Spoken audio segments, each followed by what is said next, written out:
इस वक्त हमारे साथ बातचीत करने के लिए पूर्व आईपीएस और आरजेडी के राष्ट्रीय प्रवक्ता करुणा सागर जी हैं। सबसे पहले क्या कहिएगा, आज राजद कार्यालय पहुंचे हैं।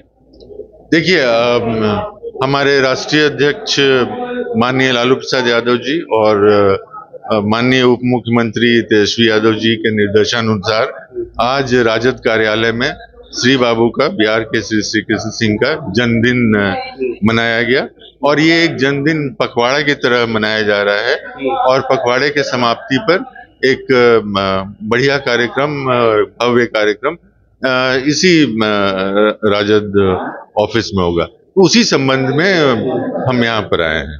अच्छा, कुछ पॉलिटिकल सवाल ले लेते हैं। बिहार की राजनीति में मोतिहारी की एक जनसभा में नीतीश कुमार ने बीजेपी के साथ दोस्ती निभाने की बात कही और कहा कि जब तक जिएंगे तब तक बीजेपी के साथ दोस्ती रहेगा।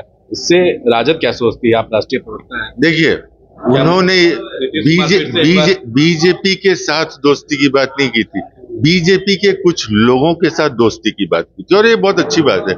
उनका इतना लंबा राजनीतिक अनुभव रहा है और इस अनुभव में बहुत सारे साथी उनके साथ रहे हैं जो आज हो सकता है उनके साथ नहीं हो, लेकिन उनके व्यक्तिगत संबंध अभी भी हैं और ये होना चाहिए। और उन्होंने व्यक्तिगत संबंध को इतना महत्व दिया कि उस प्लेटफॉर्म पे जहां पर राष्ट्रपति महोदया थी, गवर्नर थे, वहां पर उन्होंने कहा, तो ये दिखाता है कि उनकी जो जिंदगी में, उनकी राजनीति में जो पारदर्शिता है वो सबके सामने है। आजीवन बोले हैं कि बीजेपी के साथ रहेंगे। इससे कयास भी लगाया जा रहा है, कई मायने भी, राजनीतिक मायने भी लगाया जा रहा है। क्या मुख्यमंत्री नीतीश कुमार एक बार फिर से कहीं बीजेपी के तरफ आए? प्रेम जो दिख रहा है, जिस तरीके से उन्होंने बयान दिया है, बीजेपी की तरफ एक अलग प्रेम दिख रहा है। अगेन, उन्होंने ये नहीं कहा कि हम आजीवन बीजेपी के साथ रहेंगे। उन्होंने बीजेपी के नेता, जैसे खासकर राधा मोहन सिंह वहां पर थे, उनकी तरफ देख के कहा कि भाई हम लोग हमेशा साथ रहें, हमेशा मित्र हैं, हम हमेशा मित्र रहेंगे।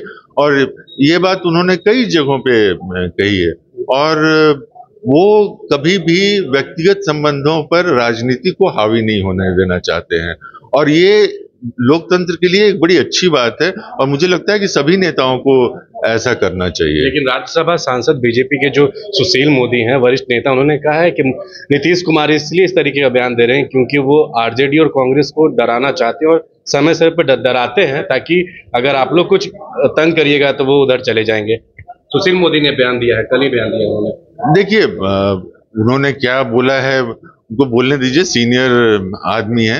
लेकिन जहां तक आरजेडी का सवाल है और जहां तक इस महागठबंधन का सवाल है, तो ये एक अटूट विश्वास पर कायम है और जो हमारे शीर्ष नेता हैं सभी दल, वो एक दूसरे का बहुत ज्यादा सम्मान करते हैं। आप लोग ही चलाते रहते हैं कि अक्सर हमारे शीर्ष नेताओं की मुलाकात होती रहती है। मुलाकात इसलिए होती है क्योंकि ये एक दूसरे के साथ सहज हैं। अगर ये असहज होते, कितना सच है कि नीतीश कुमार आरजेडी को डराते हैं, कांग्रेस को डराते हैं ताकि आप लोग कहीं तंग करें तो उधर चले जाएं? नहीं, बिल्कुल ऐसी कोई बात नहीं है। और देखिए, राजनीति में किसी को डराना, किसी को धमकाना, ये होता नहीं है और होना चाहिए भी नहीं। या राजनीति तो खासकर जो अभी हमारी जो महागठबंधन को कैसे देखते हैं सर? सुशील मोदी ने जो बयान दिए, मैं उनके बयान से इत्तेफाक नहीं रखता हूँ। मैं नहीं समझता हूँ कि वो जो कह रहे हैं वो सही है। तो क्या कुछ मतलब बड़ा जो है इसमें राजनीतिक में, बिहार की सियासत में कोई बड़ा बदलाव भी दिखेगा जिस तरीके से मुख्यमंत्री ने जो कहा है? नहीं, कोई बदलाव नहीं दिखेगा। देखिए, महागठबंधन जिस तरह से मूल्यों के आधार पर, प्रोग्राम के आधार पर, जनता के रोजमर्रे के सवालों के आधार पर बना है और इस समय देश में जो संविधान और लोकतंत्र की धज्जियां उड़ाई जा रही हैं, उससे देश को बचाने के लिए बना है और इन्हीं मुद्दों पर ये महागठबंधन कायम है और इसके सभी नेता, बिल्कुल, इसमें कहीं कोई शक की कोई गुंजाइश ही नहीं है और जहां शक होगा वहां संबंध मधुर हो ही नहीं सकते हैं। तो मैंने जैसा कहा कि आप देखते हैं हमारे नेता लोगों में हमेशा मिलना जुलना होता है, तो मिलना जुलना यही दिखाता है कि आपस में किस तरह से मधुर संबंध है, किस तरह से विश्वास है।